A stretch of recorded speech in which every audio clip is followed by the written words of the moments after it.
Hey there guys, this is Sam and Justin at the Survival Review, and today we are going to be talking about the 5th episode of The Return to Twin Peaks. Yes. Sadly, only the 5th, because they're now only showing one episode per week. Yep. Instead of how they spoiled us with 2 episodes per week. We feel like, we need more. But we need more, but like they do so much in one episode that like it's a week's worth of material in 1 hour long episode, so it's not too bad. It's crazy how much they fit into 58 minutes. Yeah, exactly. How much like they introduce and how much they like continue off of just in that short amount of time. Yeah. So episode 5 begins. How did it begin? Where did it begin? So the episode begins with the assassins waiting outside for Dougie, like in the last episode, because his car is left there, so they think Dougie's just hiding out inside the house, and of course they're just sitting there and waiting, and they call up this one person who we assume is the lady who put the hit on him, and she's a nervous wreck because of this. She's just like freaking out, and she ends up calling this number, which makes a little box beep. It cuts to this like box that's like beeping, like almost like a beeper type of thing. But we don't know what the fuck it is. And then we'll come back to that at the end of the video, because it comes back at the end of the episode. And then, so you see the 2 assassins, they drive by the car and drive off. Then the camera pans and this other group of people drive by the car, look at it, and drive off. Yes. Like, who are they? Like, why are they there? Who are these people? Well, they come into play in a little bit. And then we cut to the morgue, and you got the coroners looking at the dead body that they found in the apartment room with the severed head from like the different person. The one where we forgot to mention it in our last video, they DNA tested him, the body, and it came up as like classified by the FBI. Oh, did we not mention that? No, we forgot to mention that part. There's so many things that happen that it's like hard. We're probably gonna miss a bunch of things that happen in this episode too. But So they're looking at the dead body and they find a ring inside the body, which says, "To Dougie with love, from Janie E." Or something like that. Yeah. How did Dougie's ring get inside of this fat dude? Is this? I don't know. And why is a fat dude's fingerprints classified by the FBI? I don't know. Like my original theory was that maybe it's Briggs. I was thinking Major Briggs, because it's like he's with the FBI, but I don't know. You never know. You never know. So then we cut to Dougie leaving for work. There's a lot of Dougie in this episode, which is nice. Can't go wrong with that. Oh, I loved it. You see him leaving for work, and still his wife is still acting like it's not, like he's not acting that weird. She's acting like you're acting weird, but like, like, just go to work, you'll be fine. Yeah, she's like, oh, you're just having an episode, but get over it, go to work. So she drops him off at work. When he's clearly not capable of that. No, yeah. So they drop him off at work, and of course he stumbles around not knowing where to go until he sees a guy with coffee. And follows the coffee. Which is great. And follows the coffee into his office, of course, to this meeting. It's an investment office, basically. And they go in there for this meeting. All this stuff happens. There's a scene where he basically accidentally calls out his other coworker as a liar. That leads to an awkward scene. Yeah. So there's that. He drinks a lot of coffee, which is good. He likes coffee. And yeah, not really much moves forward with Dougie as a character in this one. He's just kind of there. Yeah, he looks at a statue a lot. Yeah, and, for some reason, I don't know why exactly. Well, something about it. Something about that statue. Yeah, there's a scene where he has to go to the bathroom, and the one girl lets him into the women's bathroom, and is kind of being playful with them, flirty with them, so I guess they might have had a thing where he was trying to be flirty with her. We already know that Dougie, the previous Dougie, was a cheater or whatever, so there's stuff happening with that. Yeah, there's that. But his boss ends up giving him an assignment to work on. And then he goes, why did you call out the other guy for being a liar? You know he's our best agent. And that kind of makes something go off. Something in Dougie's head is he knows he's Coop. He's just trying to get those memories back. So he repeats the word agent. So there's stuff coming back. He's getting it. Yes. And they keep teasing us with the damn good coffee line. Yes. Because he's in the elevator with the guy who has all the coffee, and Dougie drinks it, and the guy just goes, oh, that's damn good cup of Joe, huh? And he repeats it damn good cup of Joe. So we're getting there. They're slowly going there. Very close. Yes. And that's basically the saga of Dougie in this episode. Yeah. Another thing comes up with the casino people. Yes. where you've got the guy who is kind of the security guard or whatever. The guy who's kind of like, he seemed like he was in charge of the casino, basically, of that actual casino, not the whole business. Yeah, during Dougie's little rampage of jackpots, he won over, Jackpot. Yeah, where he won over $400,000. Yes. And the big head of the company is there, and he believes that that guy was in on it with Dougie, and beats him up and says he's fired. And his right-hand man is played by Jim Belushi. Yes. There's a lot of, like, I wouldn't say cameos, but a lot of, like, famous people in the show. Yeah, it like big-name people, because another person who comes up is Ernie Hudson. Yeah, Ernie Hudson's in there. Very brief role as, like, he's a military general. Yeah, general or something.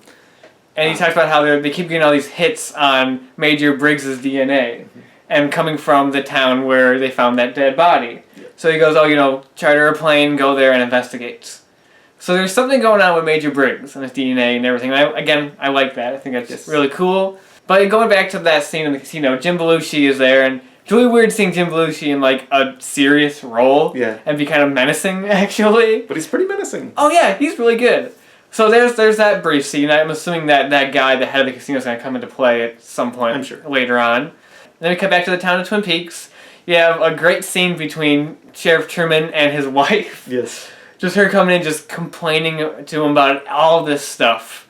Just all this crazy stuff. And him, just his reactions. He's just completely deadpan. Yeah, I'll get right on that. I'll get right on that. Okay. Just the dialogue is hilarious. He's great. So the one thing is the scene opens with him on the phone with Harry, because Harry is sick. And I still don't know, like, how to feel about that. I don't know if that's just them, like, doing that because the actor couldn't reprise his role, because I'm assuming it was originally meant for him, Sheriff Truman. So I don't know if that's just them trying to write around the fact that the actor's not in there. It's kind of what it seems like. It's what it seems like, but I don't know. Like, knowing Lynch, that's probably going to come into play with something later on, and I hope it actually does. Yeah. Because it seems really weird just to have, like, Truman have this random disease, you don't know what it is, and he's just sick and he's out of the show for... Yeah, because if that's the case, that kind of is just crappy writing. Yeah, it just it just kind of seemed like that, where it's just like, it just seems like trying to make up for the loss of a character. Yeah. And that's kind of iffy, but either way, though, that's just a small bit of just an amazingly funny scene. Yes. And also you have a quick scene of Hawk and Andy still in the conference room looking over the evidence. And just Andy just like... Andy still can't find any Indians. Yeah. Just quick scene. There you go. Quick scene. And then we get some characters reintroduced. We go to the R&R Diner, where you do see Shelley, get a bit more of her, because you only saw her briefly in the previous episodes. And then you get to see Norma. Mm-hmm. And I'm just wondering, like, so Shelley she just worked there her entire life, I guess? I think so. I guess. Norma makes sense. She owns the place. Yes. And in the scene, Shelley's daughter walks into the diner, and Shelley proceeds to give her some money, helping her out. Yeah. And you can tell that Norma's a little kind of put off by that. And she even says, like, if you don't help her, like, all the way, like, right now, then nothing's really going to happen. And Shelley's daughter is played by Amanda Seyfried, who's another one of the big cast members that we saw in this episode. You don't really know what's going on with her exactly, but then she gets into her car with her boyfriend character. Yeah. Who's, I'm not sure exactly who's boyfriend. I don't know who the actor's name is, but he's in Get Out, and I recognize him. He's just a scumbag looking guy. Yeah, he also appeared earlier in the episode, getting a job, or applying for a job, where the head of the business is the character of Mike, who's Bobby's friend from the show, the one who dated Nadine in the unfortunate season 2. Yes. And he's like the head of this company now, which is like, it was fun seeing him. And basically you just tell that main dude is just a scumbag. Mike just like bitched him out about how like his resume is terrible and how he's never going to work anywhere. I'm not going to recommend you for anything. So you can kind of get a good picture of what his character is. Yes. And of course when Amanda Seyfried gets back into the car, he gives him some cocaine. Yeah. Of course, because it's Twin Peaks. Characters have to have cocaine. And so that's basically it. It's just a brief scene just introducing them. You don't really know what their deal is or what's going on, really. All I know is they like cocaine and they're kind of, hard on money right now. That's basically it. I don't know what's going to come into play with them. Mm-hmm. We also get to see a little bit more of Dr. Jacoby. Yes. In this episode. He runs what seems to be some kind of like political preaching like podcast. It's a video. Yeah. But it's not like on YouTube. No, it's like a live broadcast thing that he does. Yeah, it's just him. It's just a huge monologue. And just a bunch of like political stuff and conspiracy stuff. That's basically all it is. And you see the people who is watching his videos are Jerry Horn. Yeah. Who's just, of course, just there getting high. Yeah. Which is, okay. He's just there getting high and giggling. Yeah. And then you see Nadine, who's watching it, who seems to be really into the videos. She doesn't say a word. No. But she seems to like it, and I think those are the only two people that watch this thing. Probably. I wouldn't be surprised. Yeah. But you don't see Ed, you don't see if they're together or not. You don't know what's going on with that yet. But you do see her, she's like in her study, kind of just watching it.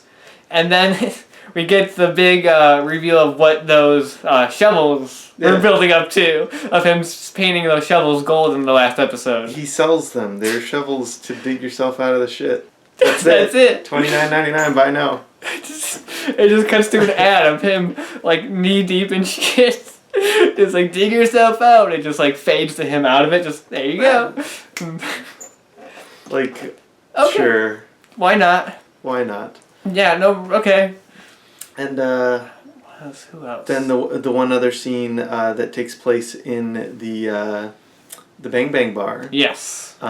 Which is a very uncomfortable scene. The scene is so bizarre. It just starts out, there's this one dude just sitting at a table, smoking. In a non-smoking section. Exactly. So he's like, oh. He's quite rebellious. It's like, oh, he's just going to be the rebellious bad boy. And there's a group of girls sitting at the table across from him, just like looking over their shoulder at him. And one of them's played by Jane Levy. Yeah, which I was like, oh, I like Jane Levy. Yeah. Again, a lot of big names just kind of like appear throughout the show. And they're looking back at him and stuff, and you're like, okay, I see where it's going. He's just, the resident bad boy. Before what you're about to say happens, he also gives a guy a wad of cash. Yeah. So he's obviously doing some kind of deals. Yeah, because some shady. Because the guy owns the place comes over, like, you can't smoke here. So he calls the bouncer basically over to kick him out, and he gives him the packet of cigarettes that has a wad of cash in there. So there's that. So you're just like, okay, he's just the resident bad boy. You get it. Okay, nothing too weird. And then one of the girls walks over like, do you have a light? And he freaking grabs her. He grabs her, pulls her in, and starts choking her. Yeah. And what? The other people in the scene were not reacting nearly as shocked and worried as they should be. Yeah. They're kind of just like, whoa, this is weird. Whoa, that's not good. And I'd be like freaking the fuck out. I know. This guy is crazy. And then it's like he looks like he's gonna murder her. Well, he flat out threatens rape. Yeah. It's really, really weird and uncomfortable. It is very uncomfortable. Just I don't know what that is. I don't know who he is. I don't know what the hell's going on. And yeah, he's bad. Yeah. So that's all the real stuff at Twin Peaks. There wasn't as much in Twin Peaks in this episode. No. Which might have annoyed some people who thought the last episode would be the complete return to form. It's still the weird out there David Lynch show. Mm-hmm. But there is stuff outside Twin Peaks that involve the Doppelgänger, Cooper. Yes. First time you see him, he's just in the jail cell, and the guards bring him food, and then he gets up and looks at himself in the mirror. And he sort of morphs into Bob a little bit. And it also flashes back to the scenes of him in the Black Lodge with Bob laughing. And then the scene, of course, where Cooper slams his head into the glass in the finale. And then it cuts back and you see his face kind of morphing a little bit into Bob. And he's like, oh, you still there, pal? So Bob's still there. Bob's still here. It's great. Still there. It's great. And then at the end of the episode, you see he gets his phone call. The one that Gordon Cole said that he needed to have in the last episode. Mm-hmm. And this scene is bizarre as well. Yep. So he gets the phone call, the guys leave, they sit down at the monitors to watch him. And Cooper just looks straight at the camera, just I know you're watching, basically. Just okay, you all there? Ready for this? And he picks up the phone and, dials, and then everything just starts going haywire. Yeah, all the alarms in the place start going off, and everything's lights are flashing. Yeah, and he talks into the phone and just says, the cow jumped over the moon. Yeah, and even, the monitors are switching to, TV stations, because you see, a cooking show on and stuff like that. Mm-hmm. And then he hangs up, and everything just goes back to normal. And it's just what? What? It's wonderful. I love it. And then the ending of the episode, where we cut back to that box that was beeping. Yeah. Where was it at? Buenos Aires. Yeah. So it cuts to there, and you see the thing beeping, and then it just disappears and shrinks into a small little almost pebble or little thing right there. It's a little thing. Yeah. And I have no idea what the hell it means, but it's great. I get it.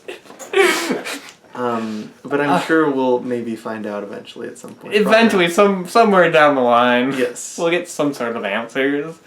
But I think we got most of the stuff. There is one scene that doesn't really go a whole lot. We see an agent looking at the picture of... Well, he was looking at Cooper's fingerprints. Looking at the picture of young Coop and then the picture of new Coop in his mugshot. And there's just kind of a quick scene of her kind of looking it over. You don't really know like what did you find something? I don't know exactly. You got a lot of new faces come on. Yeah. Got a couple returns. Still haven't seen everybody yet. No. Still waiting to see like Audrey and like hopefully more of Ben Horn, because he just had like that one brief scene. So we're waiting to get more of that, and I hope we do. I do feel the show is kind of, it's still introducing stuff. Yeah, it's really this episode. They're still raising way more questions than they're answering. Yeah, and this episode didn't really feel like the plot was like moving forward much. Aside from introducing a few interesting ideas like the ring inside the body, and introducing, of course, new characters, it doesn't feel like things are moving forward, which is a little kind of annoying. But then again, this is 18 episodes long, so we still have time to do stuff. And I do hope we do get to spend a lot more time with the characters from Twin Peaks. Like, I'm not really criticizing it as much because I still love the show and I love how bizarre and crazy. I love where it's going. But I do hope that down the line we do get to spend more time with these characters. Because it is a lot of just like new people, a lot of just new things, and I don't want just like a fun reunion show, but I want to see these characters more. I guess the kind of the point of the show. You know what I mean? There's just a minor little gripe, but not really like a flaw. Yeah. Like I'm still loving it. Same here. It's still phenomenal. So that's episode 5. Episode 5. Again, didn't really move things forward, but was still entertaining to watch. It was a lot of fun. So yeah, that's all I really got to say about episode 5. Again, we're probably missing some stuff since so much happens. Yes. I still can't believe how much has happened in just that 1 hour. It's like crazy. We have this first time we've actually watched just one episode. Mm-hmm. We've watched 2 of them the past few times. And it's crazy how much happens in just one 60-minute episode of the show. It's crazy. Yeah. Just can't wait to see more. Yeah. I wish we could just watch it all now. I wish too, but we've got to wait another week till episode 6. Yep. Yeah. So until then, we will see you guys later.